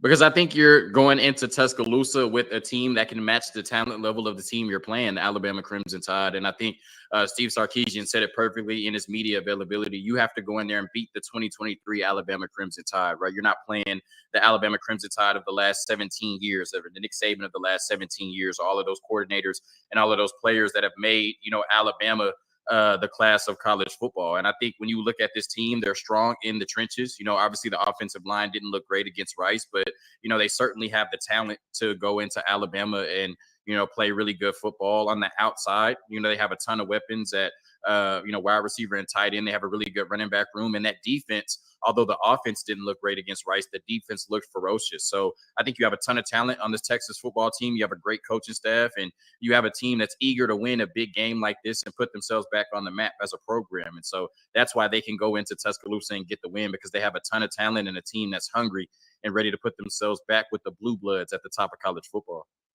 Jonathan, reluctantly, as the host of Locked On Big 12, which you are leaving, we will not be fraternizing for very long. I sadly do have the Texas Longhorns beating Alabama, the gut feeling there. But my problem with this is the Texas offensive line, which was supposed to be so big and bad this year, was pretty meek and mild against Rice. And Quinn Ewers of 2023 looks a lot like Quinn Ewers of 2022, who just wasn't great. He was okay. Am I right there? Yeah, no, I think you saw some of the same things that I saw when I watched the tape. Fans were a little anxious because I think they were coming out year 3 under Steve Sarkisian and expecting the second coming of the 2020 Alabama offense. And when you see your offense go out there and score 1 touchdown and 3 field goals in the first half, I don't care how vanilla you've convinced yourself Steve Sarkisian was, that's just not acceptable. Now, they did come out, the first 3 drives of the second half and score touchdowns, but it's fair to question if Rice was able to give Texas some trouble on the offensive side of the ball. What can that defensive unit in Alabama do? So, yeah, the offensive line is going to have to be a lot better. It looks like we're going to have a different starting right guard, which I think is the right decision on Saturday. And I think Quinn Ewers is going to have one of those type performances that we've seen beat Alabama over the years, a Johnny Manziel, a Joe Burrow, Trevor Lawrence, a Deshaun Watson. I hate bringing up his name, but he's just one of the ones that came to mind. But it's going to take one of those type performances from Quinn Ewers to win on Saturday. And I can't blame people for saying they haven't seen it for 11 games. What makes you think it'll happen in the 12th? Xavier Worthy, to me, will be, I'm going to say it, he'll be the best player on the field on Saturday night. I was way higher than him than a lot of the national media who left him off of All-American pages. I thought that was insane. I think Xavier Worthy is an All-American caliber wide receiver. Does it take a 2-touchdown, 100-yard performance from him, something spectacular from him or somebody else on the offense for Texas to win?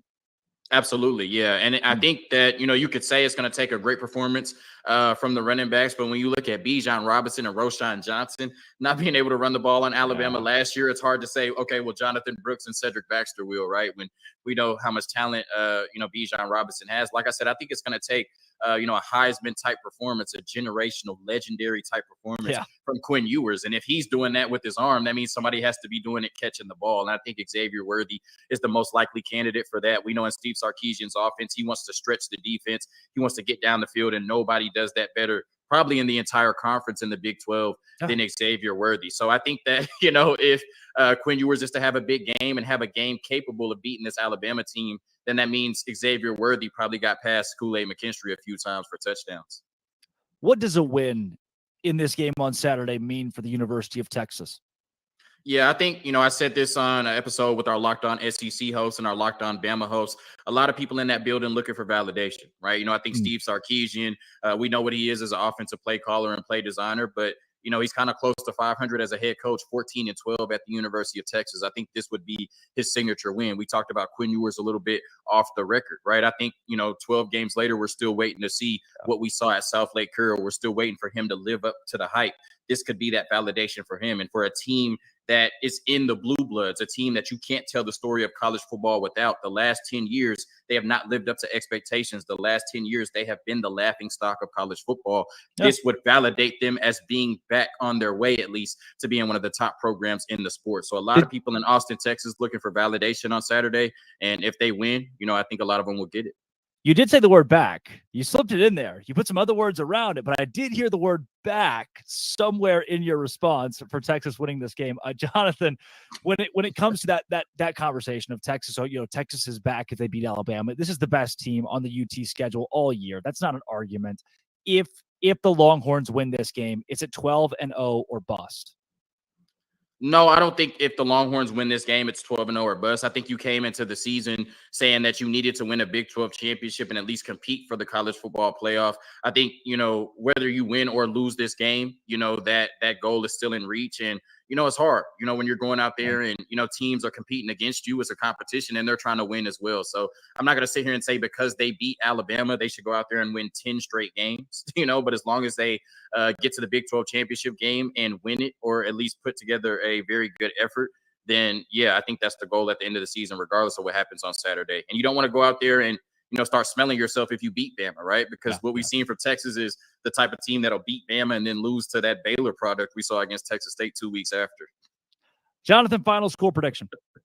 My final score prediction, 27-21. the Alabama Crimson Tide, unfortunately, from our Texas fans listening. I just think both teams are very evenly matched, but I think we're on the road in front of 100,000 people. And we talked about those offensive inconsistencies against Rice. It could be Sark holding back the play calling, but I think I saw a little bit more than that on the tape. Offensive line a little shaky. Quinn Ewers not doing well adjusting to the pressure, and he's going to face a ton of it on Saturday night. And I think Jalen Milroe will struggle a little bit on Alabama's side, but he has that superpower of being able to take off for 40, 50 yards whenever he wants and score a touchdown. And I think that'll be the difference. So I think Alabama wins the battle in the trenches. I think Jalen Milroe makes a few more splash plays, and Alabama wins 27-21 on Saturday night. Unfortunately. Take the Horns +7. That's Jonathan Davis, Locked On Longhorns. Yes, sir. Hook 'em.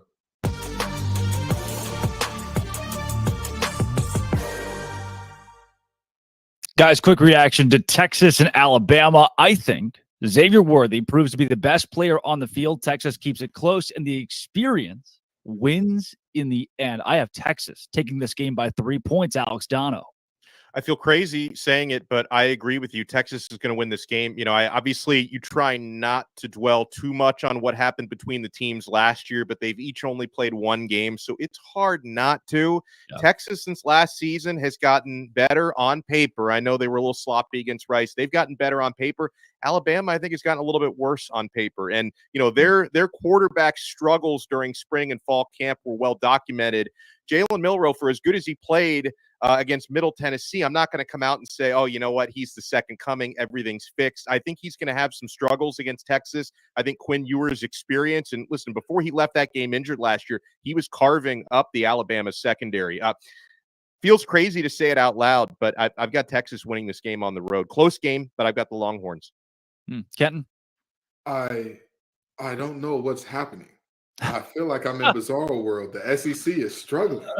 They're struggling. LSU got no moss. They got tapped out.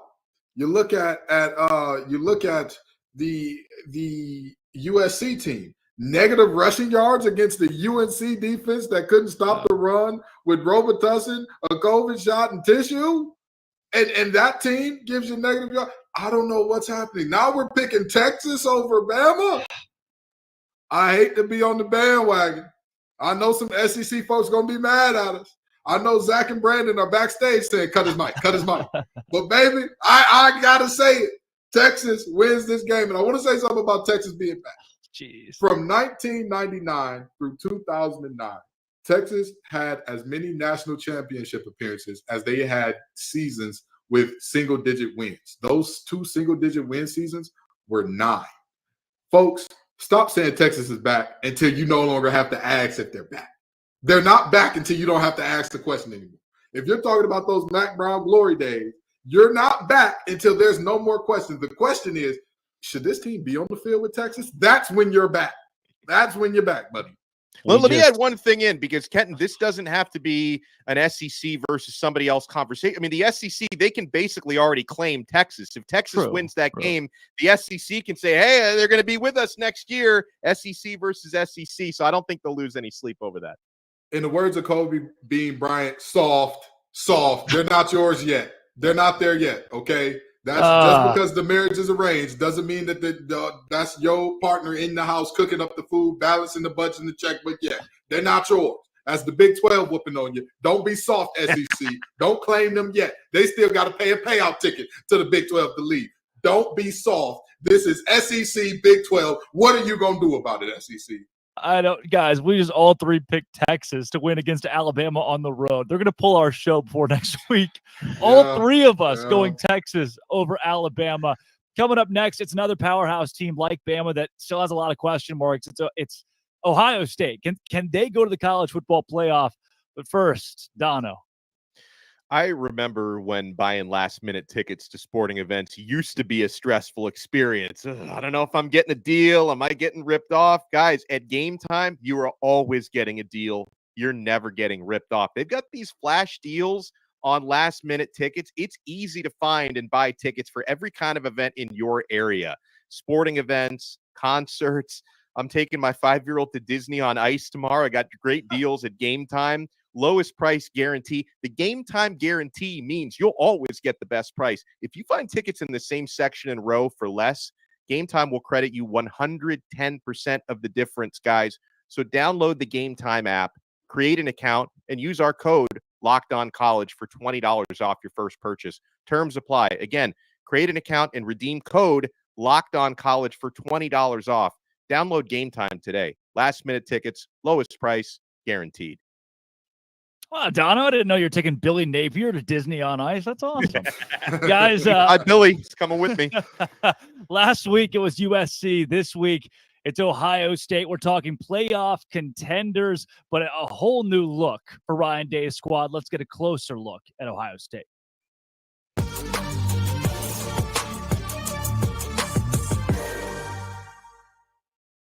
Jay Stevens of Locked On Buckeyes here on the College Football Kickoff live every Friday. Jay, let's talk Ohio State and the playoff chances for a team that played in a football game on Saturday, 23-3 against Indiana. Interesting we're having this conversation just a couple of days removed from whatever that was. Yeah, it's weird, man. That game there, I was there, and I am still kind of baffled by what we saw from Ryan Day. The offense expected a little bit more, expected them to not be conservative. Offensively, my expectations were higher to see better play from them than what we got. However, on defense, buddy, you hold any opponent to only 3 points. I don't care if it's a Big Ten opponent, FCS, it don't matter. You're doing something right, especially when the opposition is running a triple option, which you really didn't spend much time practicing that week leading up to the game. Got to give it to the defense because they really showed up and played Buckeye football like we expected them to. Yeah, when I look at the highlights, when I go back and watch this game and see the way Kyle McCord played, he played like a guy who's starting his first ever game at quarterback for Ohio State in a Big Ten game, too. He didn't get a Southeast Missouri in game one. He got another Big Ten team. How do you assess his performance on Saturday? Looks like a guy that's starting. Now, it wasn't his first start. He started, I think, a year ago or 2 years ago against Akron, but his first Big Ten start, which is also on the road. So it's like context is one thing. Akron's one opponent, a G5 school. Indiana's a Power 5 Big Ten school. It's still on the road. So, like, it's still tough. It's very, very tough, especially with the way Indiana's defense played. Their front seven played a whole lot better than expected. Number 44, Casey, and some other guys, Moore, number 20. They were making plays all day, making things hard for the Buckeyes offense. McCord looked like somebody who really kind of making his first start or first Big Ten start. Yeah. But there are ways for McCord to get better, like easy ways. I'm not talking about like, hey, bro, like you need to try to do a better job of working through your progressions. Like, yes, that's a thing as a quarterback.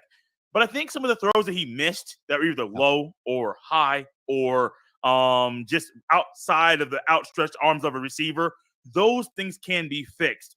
We would have a different view on McCord's performance if he had some of those throws that were off, one to Fleming over the middle, one to Harrison Jr. that got called back due to Harrison Jr.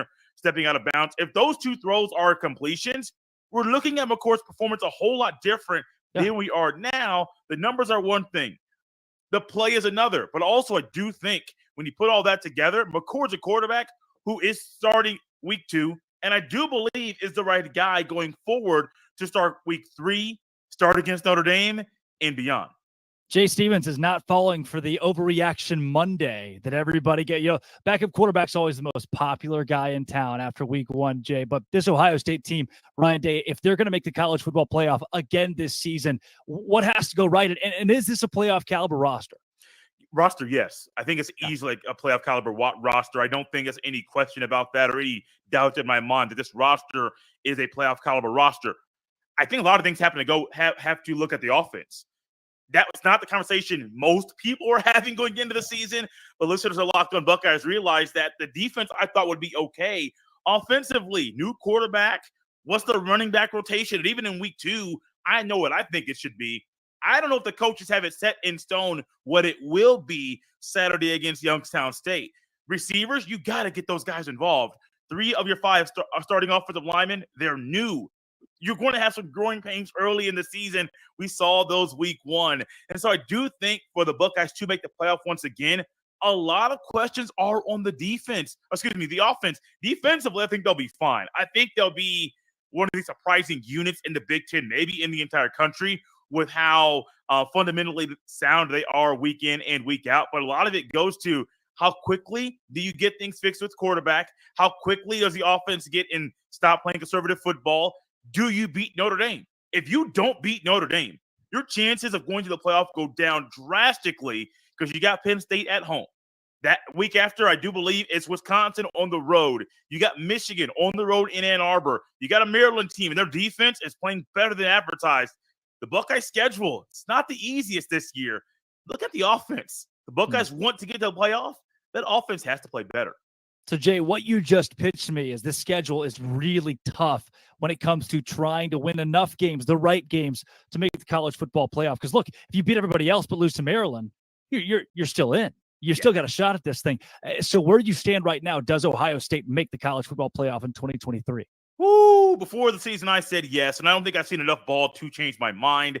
I do think the Buckeyes make the playoff this year.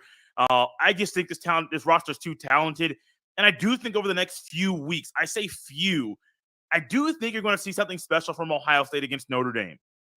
And I don't know exactly why I think that, because based off one game, I don't have a reason to think that. But my gut tells me the offense will not be a well-oiled machine, but will be a whole lot better. The running backs will be a whole lot better. They'll start targeting the two receivers that are future potential first-round picks. So I do think by Notre Dame week, the game plan is going to be tweaked drastically. The defense will play a whole lot better. The rotations will get tighter for that game, because in that game in South Bend, if you win that game on the road, night game on NBC, you're telling the world, hey, we know what happened week 1. We know we got 2 lesser opponents week 2 and week 3, but this is Buckeye football. And Buckeye football shows up on the road and wins big games. So, yeah, I still have them in the playoff. That can change over the next few weeks, but I have not seen enough ball to change my prediction.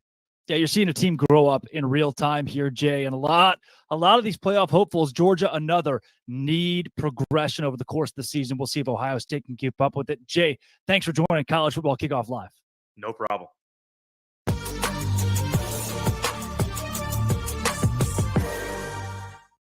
I hope that Jay Stevens narrates my life. If they write a book, I hope it is Jay Stevens that narrates it. Guys, we have looked around the Big Ten. We've seen the Pac-12 and the Sunbelt. It is time for the big dogs. Let's go Conference Confidential. And we start with, wait a second. Something, there's a weird little thing in the script here. It says knock, knock.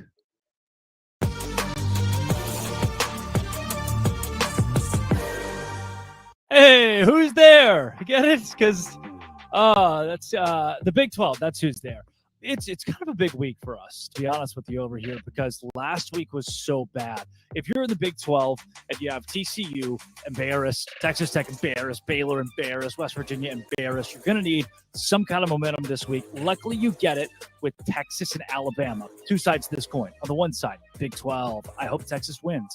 On the other side, SEC. If Texas wins, that's an SEC win against an SEC team, and it gives them momentum. But then again, if Texas beats Alabama and then Kansas State beats Texas or TCU beats Texas, what does that do for the Big 12? That's a lot to digest this week. I do think Texas wins in Tuscaloosa. Baylor, Utah. Utah was originally favored by 4, over under 47. Now that spread is 8. I think Baylor covers the 8 with a Mike Leach quarterback and Sawyer Robertson starting this week. Give me the Bears covering at home against the Pac-12 champions at 11 a.m. Big opportunity for the Big 12 to show its prowess over the Pac-12. Kansas, 3-point favorites against Illinois. Illinois struggled with Toledo. Give me the Jayhawks. Iowa State, Iowa. Iowa's going to win this game. They have a very good defense. Over under 36.5. Take the under. Iowa -4 covers, though. The final score 20-13. SMU, Oklahoma. Who cares? Pittsburgh, Cincinnati. I guess Cincy, Emory Jones is not that bad of a quarterback. So if you're a Pittsburgh fan, you think, easy win. Not so fast, my friend. Not so fast, my friend. Cincinnati's got a couple of All-Americans, one of the defensive line. So I think they give them a run for the money. Pitt probably wins the game. Oregon, Texas Tech. Another great opportunity for the Big 12 to prove that it belongs. It's better than the Pac-12. I think that Texas Tech probably loses to Oregon, but it's going to be a great game. Over under 69. Nice. UCF and Boise, big game. Oklahoma State, Arizona State. That's the last game that I'll preview here. Oklahoma State will beat Arizona State by 45 points if it wants to in Tempe. They are 3-point favorites. Hammer that. Huge week in the Big 12 to bounce back from last week's debacle. Big 12 going to have a big one.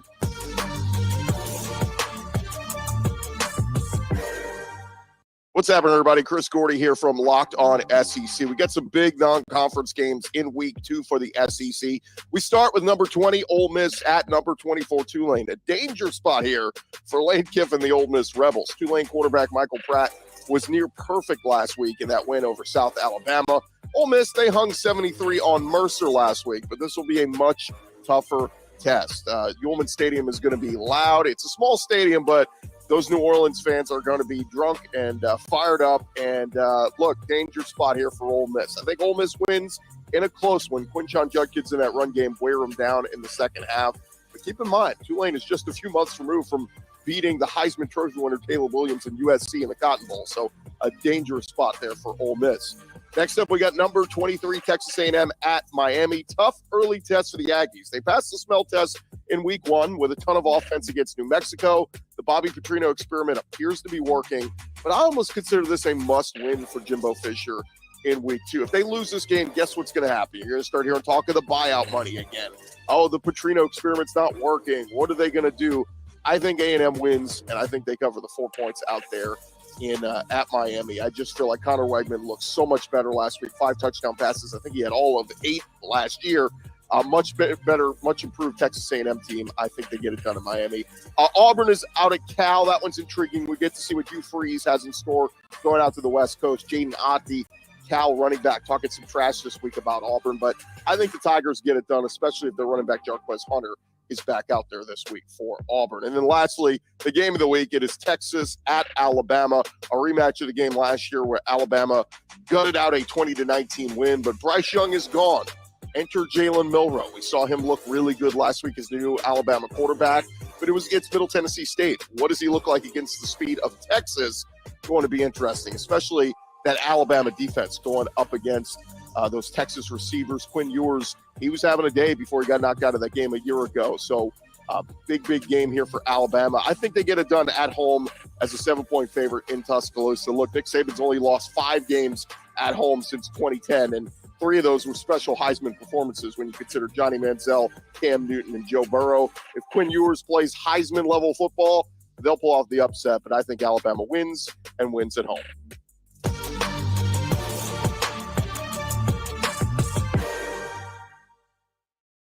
Guys, the only conference we're missing here, the ACC. Kenton Gibbs, what do you like over on the East Coast?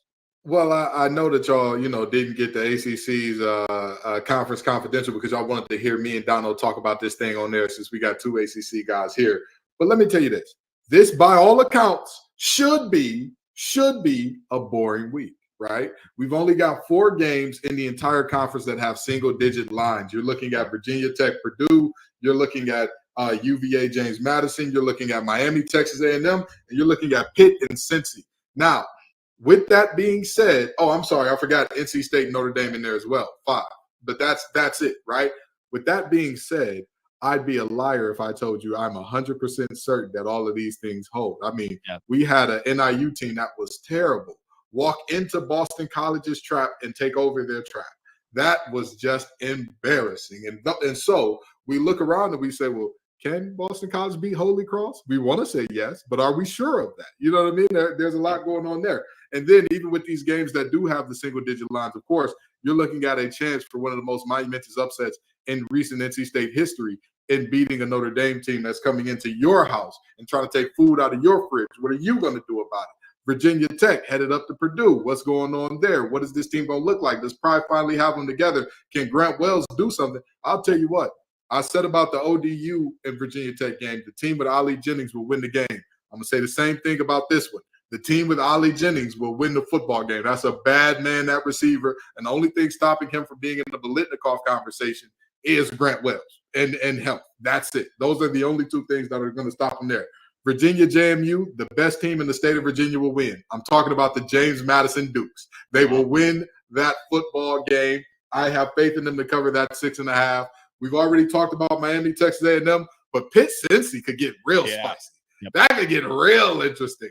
You've got Scott Satterfield, a guy who's no stranger to the ACC. Last stop was at Louisville, now coaching against Pitt in this game where we're finally going to get to see, last time Pitt had a quarterback, what happened?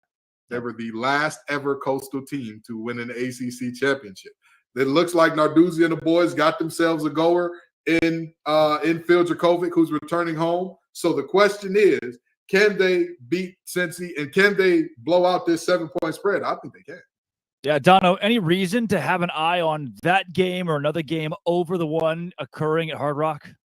Well, also, I think North Carolina is going to win, but it's always interesting when a Power 5 team matched up against Appalachian State is favored by 19 points, because we know how that narrative for the Mountaineers has gone over the years. Former Michigan fan here. Yeah. I've seen it. So it's all. So you look at that, it's like, yeah, is UNC the better team? Is Drake May one of the top quarterbacks in the country? Yes, but the Mountaineers have that kind of history. And I also listen. Two of the biggest games I think on the schedule this weekend involve ACC teams, right? We've talked about Notre Dame, NC State. Obviously, I'm going to be all invested, and I'll be at the game at Hard Rock Stadium between Miami and Texas A&M. And that's a really spicy one, guys, because, Chris Gordy, by the way, his bobblehead collection is everything. I was in awe of that. But he fairly brought up the Jimbo Fisher narratives because he's been in College Station. What is this, year 7 for him at College Station, Texas? And if they don't pull off that win at Hard Rock Stadium, folks are going to start talking about that buyout. I don't think there's quite as much pressure on Miami, but it's year 2 for Mario Cristobal. Year 1 was pretty humiliating at 5-7, as was Texas A&M's year last year. Both teams went 5-7 last year. So there's definitely pressure for Miami to look good at home, win the game if they can, and I believe they can win that game. But obviously, for as negative as the Jimbo narratives would be if Texas A&M lose, there would definitely be some Mario Cristobal narratives down in my neck of the woods if the Hurricanes lose that game and look bad doing it. So I think there's a lot of pressure on both sides. Yeah. Dono, let's go to hot seats around college athletics because I've avoided this conversation due to the whole Dave Aranda thing and the Baylor Bears. We got to go there first, though. From Nutrafol, Dono. Yes, Nutrafol, my friends. Thinning hair does not have to be your fate, guys. Nutrafol is doing amazing things. If you're tired of that weakening or thinning hair and you want to reach that full hair potential, leading hair growth supplement, Nutrafol, helps you improve your hair growth, visible thickness, and visible scalp coverage.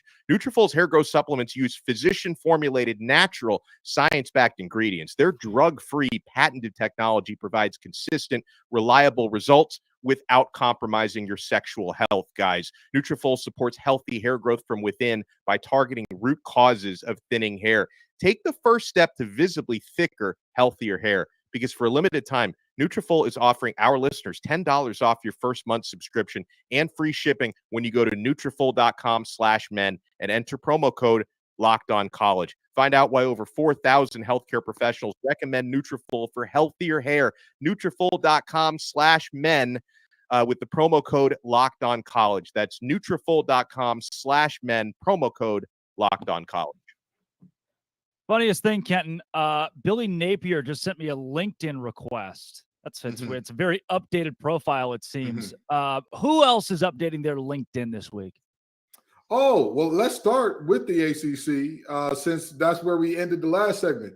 Jeff Hafley, brother, update that LinkedIn. Yeah. Go ahead and let people know. Put that little open to work banner. Go ahead, because Boston College has, they haven't held the same as when Adazio was there. They haven't held the same from when Tom O'Brien was there. They have objectively regressed.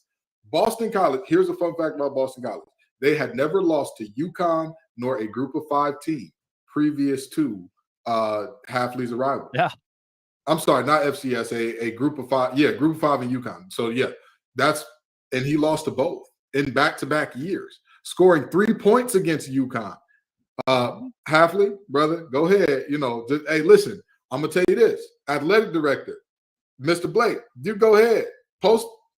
Put that purple hiring banner on your profile, because we know in search of head coach qualifications must be a winner. We know it's coming. So let's just go ahead and get the formalities out the way, get the pleasantries out the way. Tell them, hey, Jeff, it's been real. It's been fun, but it ain't been real fun, brother. Go ahead and hit the road jacket. Don't you come back no more.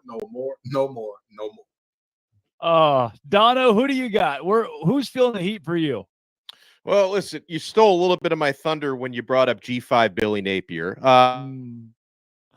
Oh no! They muted him. Did our production muted team? him? Yeah, Production muted. We have a Florida. We have the host of Locked On Florida, part of our production team. So that's why he got muted. Go ahead, Dono. Tell the truth. He We gonna already speak on knows. the And truth. listen, I just get yourself familiar with LinkedIn Jobs, Billy, because I think G5 Billy's going to get a little bit more time there. He's going to get into year 3.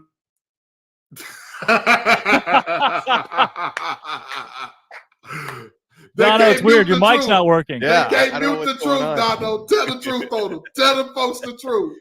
Bullying is working on me in this case because I also want to remind folks that I don't know if Dabo Swinney even knows what the internet is because he's so behind on everything else when it comes to NIL, recruiting policies. But if someone can direct Dabo to a computer, you might want to at least complete a LinkedIn profile. Okay, just complete that profile because if the Tigers don't get back on track after getting blown out by Duke, he might need to spruce up that resume a little bit and log on to LinkedIn Jobs.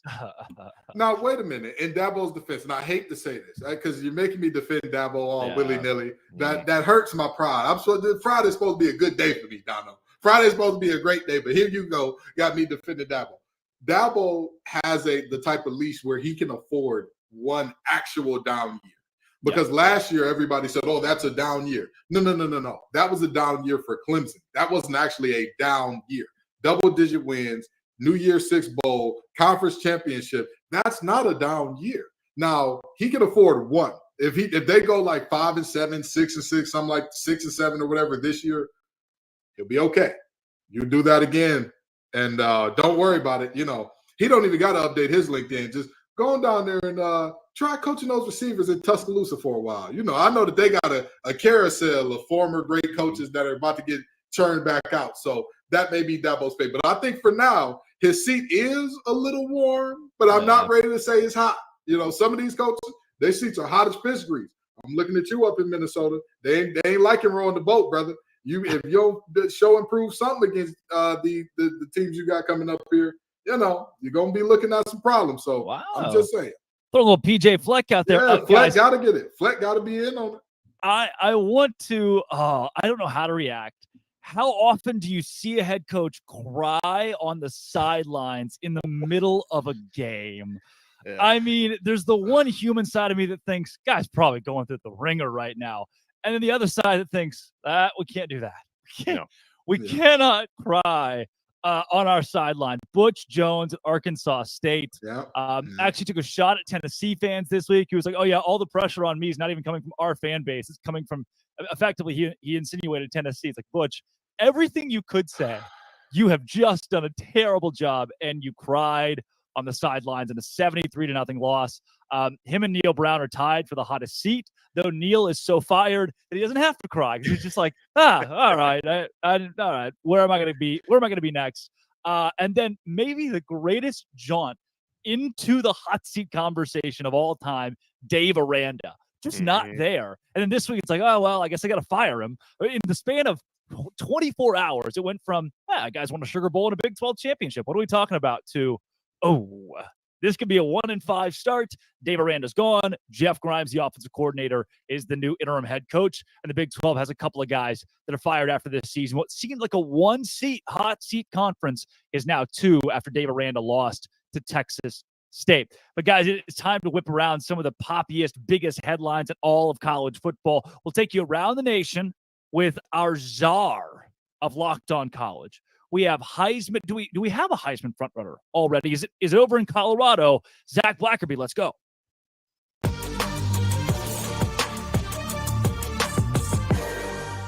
It's the Blackerby Blitz on College Football Kickoff Live. Zach Blackerby, host of Locked On Auburn, also the savant of the college channel. Ooh. Zach, you're welcome. Checks in the mail. Colorado knocks off TCU this week. Did Deion Sanders just prove that you can take 70 kids out of the transfer portal and win now? Yeah, I think so. Now he's got to do it consistently. And it wasn't just 70 kids. It was 60-something kids and Travis Hunter. I mean, that guy counts as like 10 players with the amount of snaps that he's going to play, and how sustainable is that over the course of the season? I don't know. But right now, I think you can make the case that Travis Hunter deserves the Heisman. That's kind of where I'm sitting with him right now. Wow. All right. Well, we can give Travis Hunter or TJ Finley the Heisman because TJ Finley, the old Auburn kid, put it on the Baylor Bears, a team that won the Big 12 and the Sugar Bowl now 2 years later, lost at home to Texas State, giving the Bobcats their first ever Power 5 victory. Unbelievable. Yeah, didn't work out at LSU for TJ Finley, didn't work out at Auburn for TJ Finley, but maybe him going to Texas State was the key to unlocking his potential because it's been there all along. The guy's ginormous. He's got the arm. I think he's got the attitude, but man, that was wild. And hey, Drake, a lot of people were saying that he was going to be the third string quarterback or at least the backup when he transferred there. So props to him for winning that battle and then taking it to the Baylor Bears. And you know a few things about that team. I do. I was in the house for a historic upset. It was either him or Malik Hornsby. So a great transfer class at Texas State. Again, proving that you'd rather have 30 juniors in college from a different school than 30 freshmen in a recruiting cycle now in college football. Zach will take it to Ames, Iowa, where where half of the Iowa State football team is no longer on the football team due to a betting scandal where some were even betting on games they were playing in, including former starting quarterback Hunter Deckers. What do you make of college kids betting on their own games? I mean, it seems like it was so widespread within their locker room. How does somebody not step up and say, hey, guys, one, not only is this wrong, this is very illegal and much bigger than just football. It's just amazing to me. Nobody stepped up and said anything, Drake, that there was some kind of like culture of betting within the locker room. Very corrupt, very stupid. Let's just be very clear here how dumb this is. And yeah, it's really wrecked the program that already wasn't in the best spot anyway. Now, if you are not a college football player, you can go to FanDuel, which is a proud betting sponsor and partner of the Locked On Podcast Network. That's right. Zach, Caleb Williams' dad came out this week and said that if he's drafted number 1 overall and doesn't like where he's going, he'll just come back to college and make even more money through NIL. What do you think about the old John Elway story coming back? Well, he's getting money, from Nissan because of the Heisman House? He's getting money from Dr. Pepper. It seems like that commercial's on my TV every time a football game goes to a commercial break. So I'm sure he's being well taken care of. And I think this is some of the beauty of NIL. I think we saw it most impact college baseball when a lot of guys chose to not go play in the minors for 20 grand a year, when instead they can make 20 grand a year and also have all this access, to the college facilities. I think you're going to see some guys say, no, my gig right now is better than if I were to go to the NFL. And I think you're going to see it more in the later rounds. It's kind of interesting seeing it with a potential number 1 overall pick. But when you win the Heisman, you get that cheddar from more than just your school's collective, Drake. And I think, I don't know if he's going to necessarily make more in college, but look, I don't know if I'd want to go play for the Cardinals either. So I do not blame Caleb Williams if this is all true. Well, look at Deion Sanders at Colorado. He gets the win at quarterback, and now he's multi-millionaire through NIL, making more money than Joe Burrow's base this season. Does that show, hey, look, we're at an age, the longer you stay in college, the better if you're that guy? Yeah, if you're that guy, it's all about, the name, image, and likeness. I think NIL shifted to, almost some pay for play with all these collectives popping up. But it is more than that. At the core of it, it is still a NIL. And these folks that are making a lot of money, I cover Auburn, Swinney Lee, the best gymnast in the world. She's a gold medalist, for the most recent Olympics. She made a ton of money, but it really wasn't from Auburn. It was from Dancing with the Stars and all these other big brands that partnered with her. And if you're that big, you deserve that sort of money. And you probably have more freedom to do that at the college level than you would in the NFL. Couple more, Zach. We'll take you back out to the South. Clemson Tigers got drubbed by the Duke Blue Devils. Yikes. And Dabo is in Spain without the S. What do we do about Dabo Swinney? I think you got to start asking the question, if he doesn't have the best quarterback in the country, how good of a coach is he actually? I mean, this is a guy who had loaded teams with Taj Boyd, and he was throwing to guys like DeAndre Hopkins and Markevius Bryant, I believe, was on that team as well. Andre Ellington, and they couldn't get it done with that roster. But hey, Trevor Lawrence was really, really good. Deshaun Watson was really, really good. Kind of makes you wonder, if he doesn't have the best quarterback in college football, how good of a coach is he? Chad Morris is on staff. That's all you need to know, Zach. Oh my gosh. Why do people keep hiring him? It doesn't make any sense. Offensive assistant at Clemson. Last but not least, you sent me this name incorrectly when you texted it to me. It's not Jaden Ott. It's Jaden Ott of Cal. The Bears said the name Auburn means nothing. Zach, it's your one Auburn headline of the week. I appreciate it. Are you fearful of the Cal Bears this week? I'm not. I'm actually less fearful after he's kind of shooting his shot. Does he not know that he plays for Cal? This is a team that hasn't had a winning conference record, I think, since 2009. They haven't won a national championship since 1937. Like, what are we doing here? You play for Cal. You were just like not in a conference a week ago because nobody else wanted you. And you're having to stoop to the level of joining a conference where the rest of the schools are 12 hours away from you because you don't really have a say in the matter. So we'll certainly see. It's going to be the latest kickoff in Auburn football history. I think that may impact the Tigers, unfortunately. But look, I'm all for it. We're not going to get a whole lot of opportunities for this. ACC After Dark. How about that? Gross. That's Zach Blackerby, host of Locked On Auburn and the savant, the Locked On College Football podcast, right here on College Football Kickoff Live.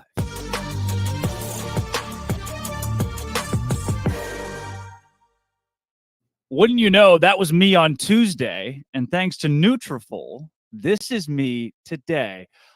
Kenton Gibbs, which of those headlines really sticks out to you?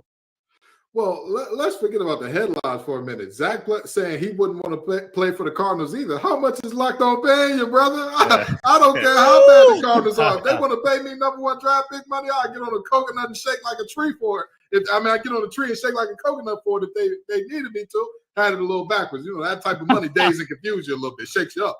But the headline that was very interesting to me, and I hate to say this, I hate to make it about the Auburn thing because, you know, I don't want to give Zach the satisfaction, but I got to do it. Cal, what are you doing? A player from Cal trash talking to anybody? Brother, stop it. Stop it, okay? Unless you're talking like future earning potentials after school, unless you're talking about, hey, we're going to start more startups than you quicker than you can think of, and even then, you might not want to talk that talk to Stanford. What are you doing, brother? You play at Berkeley. I 1,000% agree with Zach. You know, there are certain schools, hey, sit there and eat your food. Cal is one of them. Not only did Cal have to go to a conference 12 hours away in the ACC, but Zach forgot to mention, they're taking a reduced cut. They're coming in literally saying, the ACC basically looked at y'all and said, well, it's 2 a.m., the bar's closing down, and you're the only person left. Come on, I guess. You know, and I'm not saying we've all been there because some of us make better life decisions than that. I'm not going to say which side of that fence I'm on, but you never want to be there. You never want to be that person getting picked last. It's the ugliest and nastiest thing there is. And Cal ended up being that. So maybe, just maybe do something special beyond have Deshaun Jackson on the cover of a game, over a decade ago, as your school's latest highlight in football. Just saying. Yeah. We are close, Kenton and Alex, to my favorite part of the show. And that's where we talk to our Locked On Bets guys who try, at least. But before we get to that, Alex, it's what, 12:49 on a Friday? It feels like game time. It's always game time. Even on 12:49 on a Saturday, if your team hasn't played yet, you get those amazing last-minute ticket deals. Forget planning months in advance, guys. Game Time has deals on tickets right up to the day of the event. Get exclusive flash deals on tickets for football, basketball, baseball, concerts, comedy, theater, and more. I used to get stressed out by the last-minute ticket experience. Now I embrace it. And the Game Time guarantee means you'll always get the best price. If you find tickets in the same section and row for less, Game Time will credit you 110% of the difference. So download the Game Time app. Create an account and use code LOCKEDONCollege for $20 off your first purchase. Terms apply. Again, create an account and redeem code Locked On College for $20 off. Download Game Time today. Last minute tickets, lowest price, guaranteed. Guys, last week we laughed and laughed that the level 2 lock of the week was West Virginia plus 20.5. And West Virginia did not cover 20.5. We all had it right, but we take it back to our betting experts we heard earlier from Locked On Ole Miss host Stephen Willis on why he thought the Rebels would cover. And Lee Sterling, your boy Q, Locked On Bets, they see this matchup with Tulane and Ole Miss a little bit differently. What the WTF?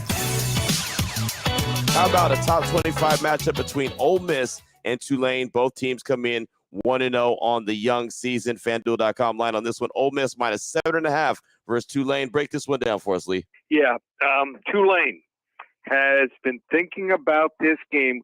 It's what I call the circle game since they lost 61-21 in 2021.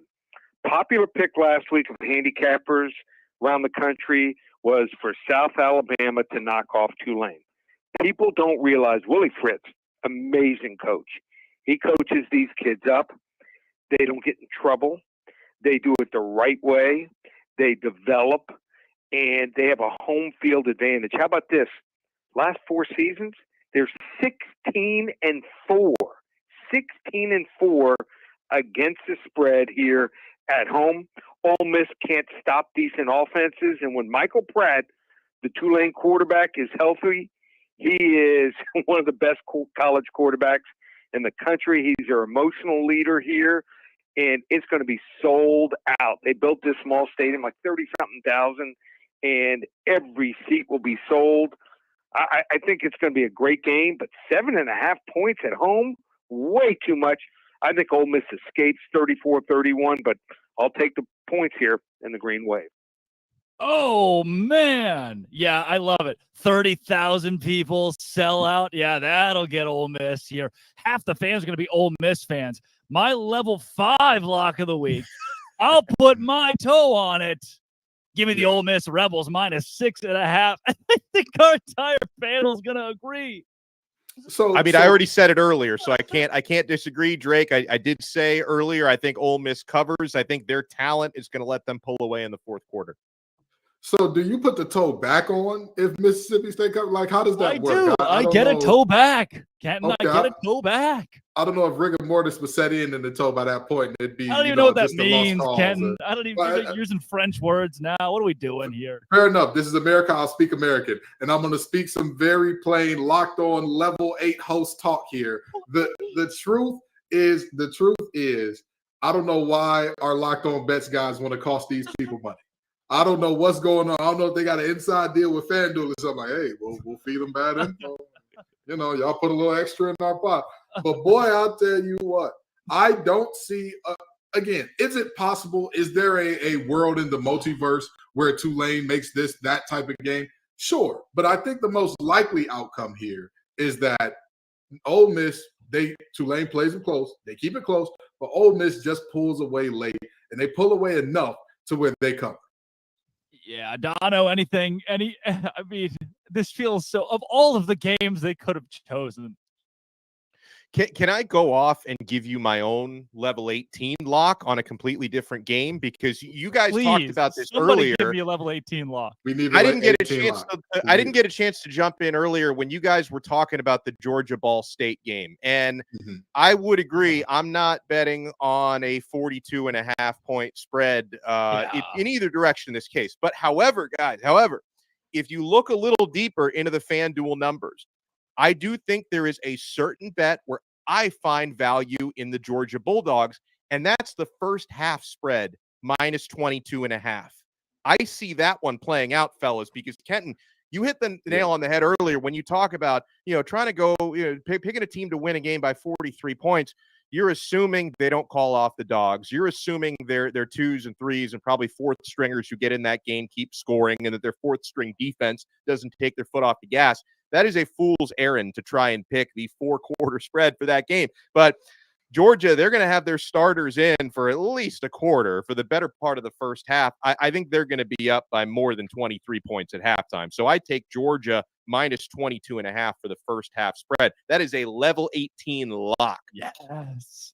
I love it, guys. There are a few in the Big 12 that I really enjoy this week, like Kansas State hosting Troy. I don't think Troy's a bad Sunbelt team, but 16.5 for a home team that I think could win the league. It's one of those 11 a.m. snoozers that ends 31-14. I don't know if it's a total blowout, but they're at least going to cover 16.5.